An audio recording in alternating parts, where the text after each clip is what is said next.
Wow.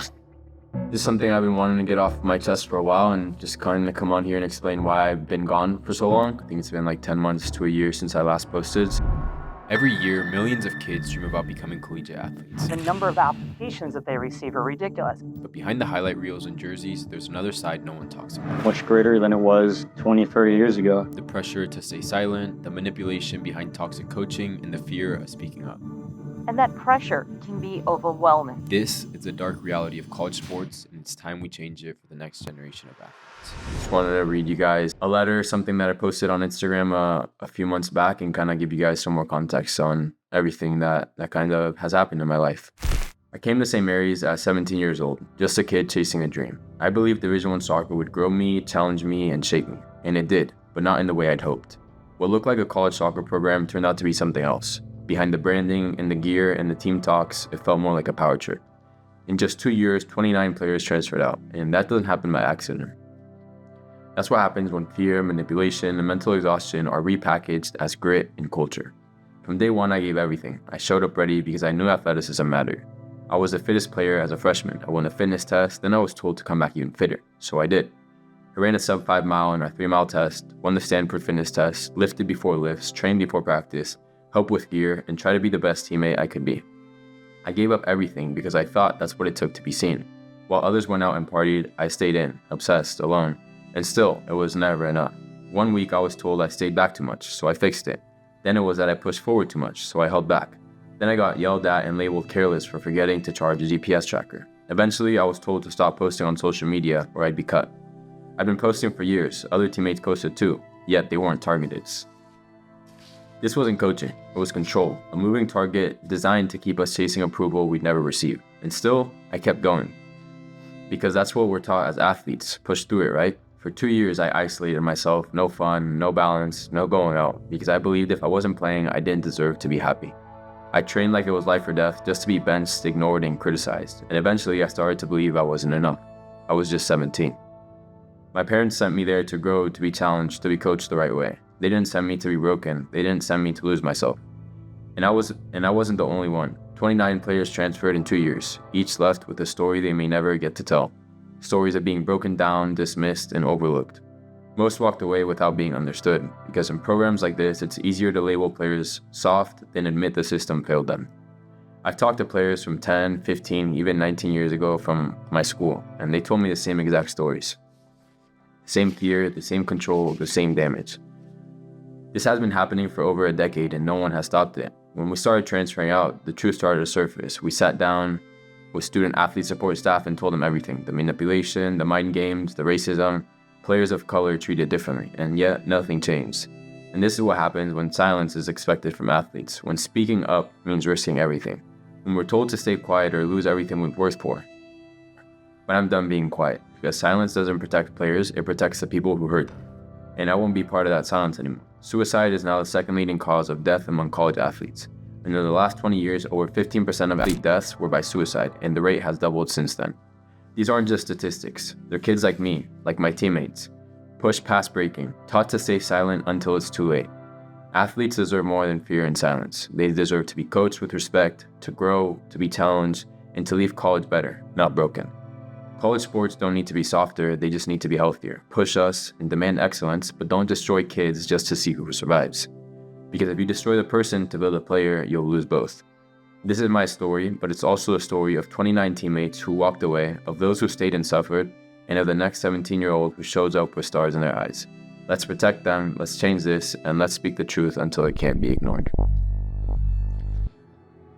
So, there's just a lot to unpack from that letter, and like I mentioned, it was something I've been wanting to get off my chest for a while. I made a post about it maybe 3 or 4 months ago on my Instagram, and honestly, it was insane the amount of support I got. I think it had like over 500,000 impressions, 12,000 likes, thousands and thousands of shares and comments, and people just not only validating how I felt, but I was also able to validate others' experiences and show that they're not the only ones to go through these things, and that it's not okay for these things to be normalized, and that we should and can stand up for ourselves. So I just kind of want to read some of the responses I had from my teammates, from previous teammates, from other college players, so you can kind of just see the experience of what we went through and what I went through from someone else's eyes. So I'm gonna, again, block out people's names just for their privacy and for privacy reasons.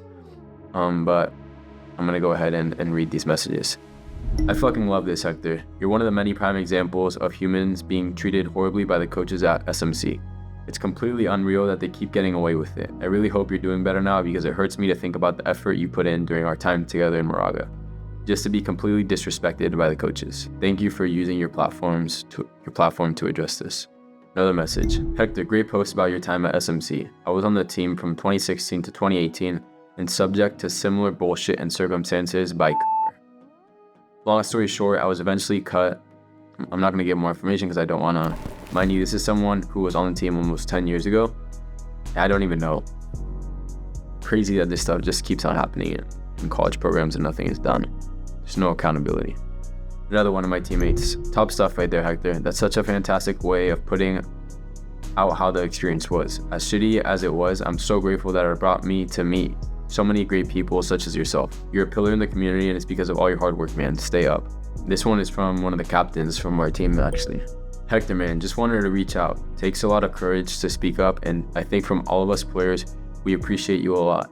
For the future of the program, you using your platform is massive. One thing I thought was missing from the message was tactically poor and hypocritical. Yeah, coaching, what's it called? Personality and how bad of a person he was. Aside from that, he was also terribly tactically, and again, that's my own captain saying that. Another one from a recent player from St. Mary's that I didn't know he was there when I left. Yo bro, I just saw your post and it inspired me. I was a freshman at St. Mary's and now being a sophomore, and I just wanted to thank you. After my freshman year, I was always wondering why it was always so toxic and if it's supposed to be like that. But now that you spoke out, I can now come to a conclusion that I was right and that it's not healthy. Thank you. This is another post from another message from someone from around 10 years ago. Thanks for posting this, bro. I played from 2016 to 2018, and I went through everything you mentioned. As the only black player for those 2 years, I felt isolated by him and experienced racism, microaggressions, and mind games to the point my only option was transferring. Appreciate you for speaking up. This is a full-grown man who's probably in his 30s saying, when I saw your post, it brought me back and was hella validating to know I'm not the only one. Like, to hear someone who went through this 10 years ago and still feel like he wasn't validated and he still felt empty and still was questioning his worth as a player and as a person is just crazy for me to see, and that this stuff is still allowed. And I think the last message I kind of want to end on is a message from someone's mom, from a ex St. Mary's player. And again, I didn't know this player because he went there when I left. But again, want to thank you for your powerful and well said post regarding St. Mary's soccer and the bigger picture of college athletics. My son was a freshman there and really looked up to you. I was so heartbroken to hear how bad the year was coaching. Coaching is also about serving as a leader and mentor to young men. So much more than the sport itself, and it angers me that blank and so many players seem to have no support out there. He was a top player and took a leap to go to California, and I will say this past year killed his joy for the game. I know I had to tell him to keep working hard, stay focused, etc., but I hate I'll never see him play again, and it's seemingly because of the awful culture and coach there. Can this message be sent to the athletic director or new St. Mary's president? Again, thank you. I think you are an amazing young man with a bright future ahead, and all of this has purpose to shape a great future. Wow. Again, these are all messages I have saved here in case I ever need to, and there's so many more that I don't have saved. Almost hurtful to see that so many people can relate to this message and this story. And at the time when this did happen to me, it was a very weird situation. I was very confused. I mean, I was a sophomore in college and just felt like my whole world was crumbling down. And I feel like everyone who's watched this channel can understand like the amount of work and effort I put into my craft and into becoming a better person, a better player. And obviously, even though I documented a lot on this channel, this isn't even like 1% of the work I've put in to becoming the person I am today and the player I was. And for me to be labeled and judged for having a camera and wanting to have this creative outlet just to me felt very confusing and made me very angry in this moment. And I kind of lost myself. I gained weight, I stopped training, I didn't really make videos, I didn't want to do anything, and I was just at this place where I felt sorry for myself. But I guess before we even go off on that tangent, I just kind of want to explain my story at St. Mary's and kind of explain what happened from when I got there to when I left. So basically, I came to St. Mary's. I got recruited as a freshman, and preseason started off pretty well. I mean, I was a freshman again. It's not that many high expectations, but I did really well. I came in fittest on the team. I was playing well. All the seniors were telling me, oh, you have a good chance of getting some minutes this year. Just keep it up, blah, blah.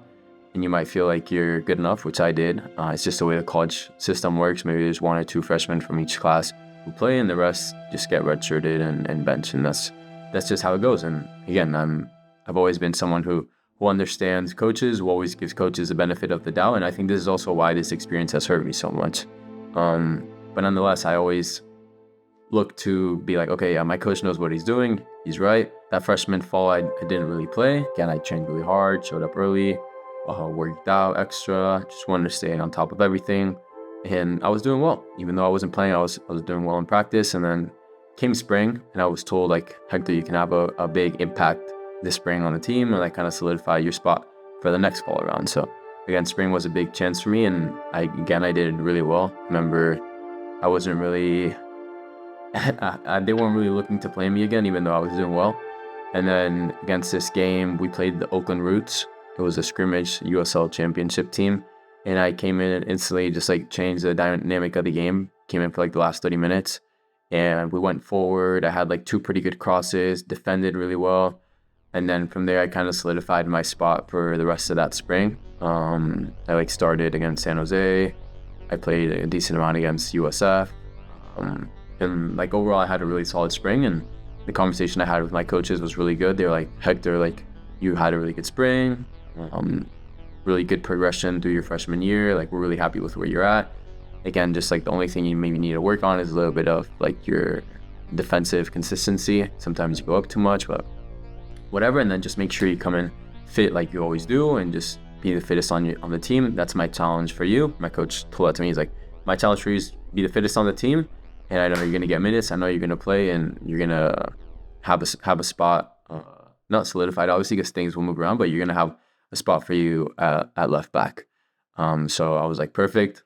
Happy with that season, and then again, I came back for my sophomore year, excited, ready to go, fittest I had ever been, crushed everything, the fitness tests, all of them. And I guess the first kind of weird instance that happened was during this first fitness test, actually.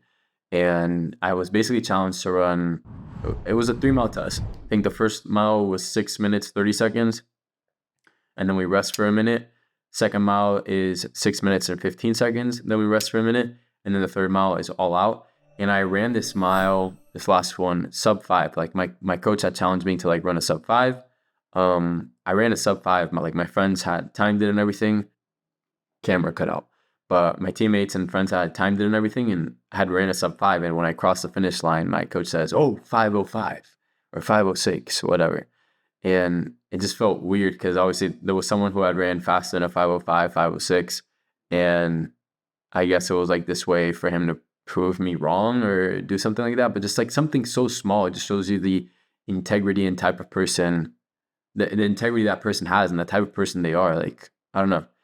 Again, I brushed it off. I'm like, oh, whatever. Like, it's not that big of a deal. And my friends were like, bro, that was fucked up. Like, I literally timed you. Like, you ran a sub 5, whatever.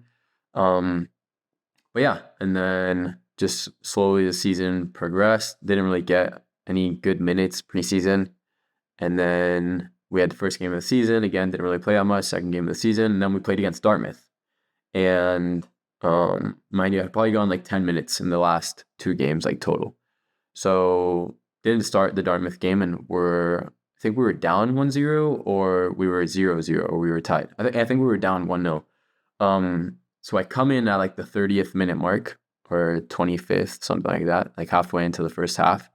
And my coach puts me in at left mid. Mind you, I had never played left mid this season, whatever. I don't know. I just was playing really good, attacking, defending, running up and down, nonstop, not getting tired, connecting passes, almost scored a goal. And then after that first half, I played so good that my coach kept me in that position. I played the whole second half, and we ended up winning 2-1, and I genuinely made a really big difference in that game. And after the game, my coach in front of everyone said, Hector is the definition of a Gale. He worked so hard the last year as a freshman. We put him in a position he's not used to playing. Like, this is work ethic. This is what it means to be a Gale, whatever. Just hyping me up in front of everyone, like telling everyone how proud he was of me. And you would think after a performance like that and after just being consistent, showing up every day, like I was like, wow, like I finally have gotten my chance to prove myself and to continue growing the team. And like I can finally find this new lane and I can play left mid, I can play left wing, I can play left back. And then I got benched for the next 2 games or barely played like 4 minutes. And this was just kind of like the pattern. And I would travel to all the games. Like I would be told I was doing good, but then I didn't have any consistency in playing. But then when I would play, my coach would say I wasn't consistent. It's like, how am I supposed to be consistent when I'm not even given the opportunity to be consistent? And then after like halfway through the season, this conversation comes up for the first time ever about how if I don't stop doing social media, I'm gonna get cut, and that there was no ifs, ands, or buts. Like I was just being distracted, and like that my content was like a bad thing, and that he didn't support it, blah blah blah. And it was just like really weird because I've been filming since my freshman year, so for all this to come up all of a sudden was just like, well, why now and why me when there's other people making videos or doing things? And like, again, only thing I did was train, study, play football, and make videos every other week. And for me to hear that first, I was like, what? Like, can't be, like, he has to be like trolling. Like, this can't be real. Like, what? Like, I'm not even on an athletic scholarship, and he's like saying this to me when I'm paying out of pocket to be here to play, to attend. Nonetheless, I doubled down. I doubled down on playing, and I kind of put content aside. And yeah, then the season kind of ends. I had a decent season, played against some top schools like FIU, Stanford, had some good minutes. And then, yeah, I kind of basically got told after the end of the fall season that if I didn't stop making content, like, it wasn't going to be good for me, and that, like, it was a warning. So I basically got threatened to stop doing content. And then ever since that, I just had a target on my back for the rest of the time I was at St. Mary's. But I came in really strong for the spring season, and I was in shape.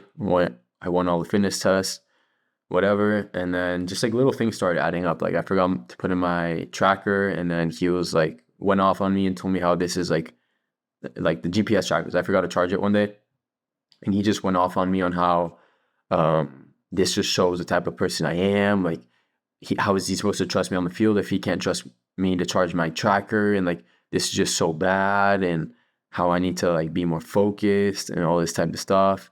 And then just like comments here and there. Like, I'm a very happy person, and I try to be happy even though sometimes it's hard to be. And I remember I would show up to practice smiling, and he'd be like, why are you always so happy out there? What's wrong with you? And just like weird comments like that. Or I remember one time I posted this like story time video on my journey as a player, and one of my assistant coaches came up to me and was like, holy shit, like, I don't think I've ever listened to you talk that much before. Like, that gave me a headache. Or like, you need I don't think I've ever listened to you talk that much. Like, people actually listen to you online. And it's just like little side comments like that. Like, I'm just a young kid, like, trying to do stuff, and being hated on by grown ass men is just like so petty to me.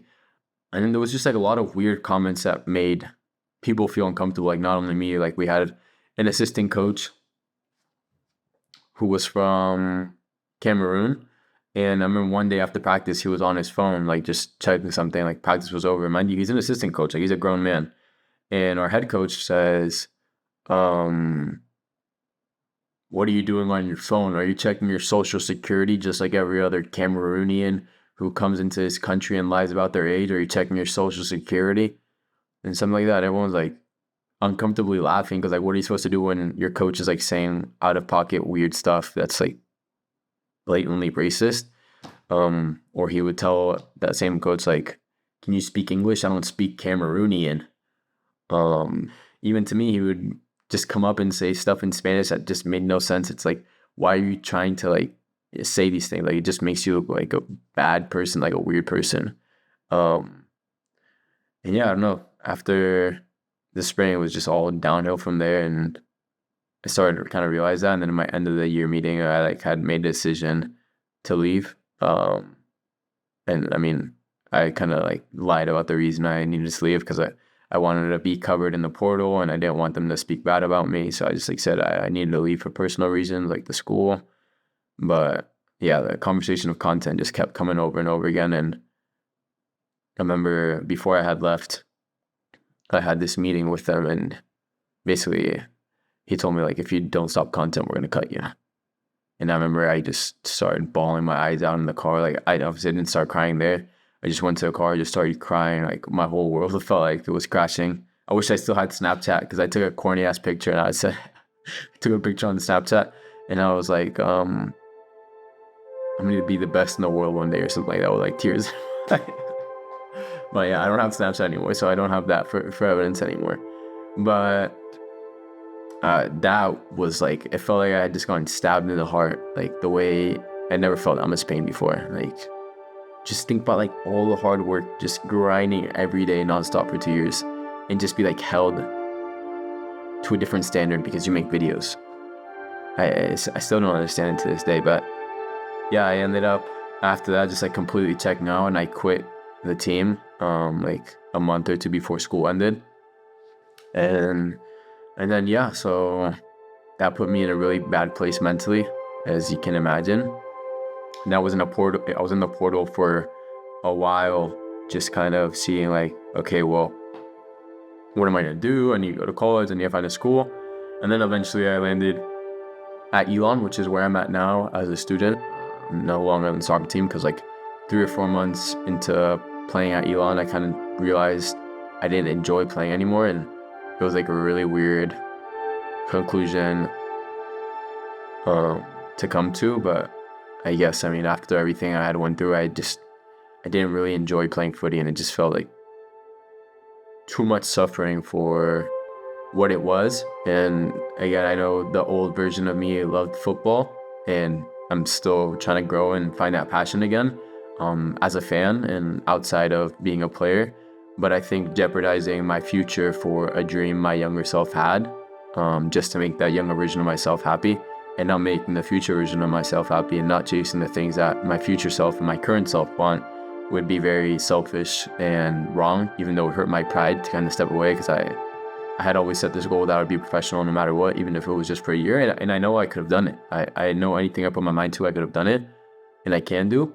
And yeah, now I'm just bringing that same sort of grit and intensity and values I have from the field and from the pitch into business and school and into my personal life. So I'm in a better place now, and I want this channel to be sort of a way to help you guys and give feedback and help the younger generation, and kind of just documenting my life now outside of football and what that transition looks like, and also just helping you guys and giving a lot of value and giving back to a game that gave so much to me.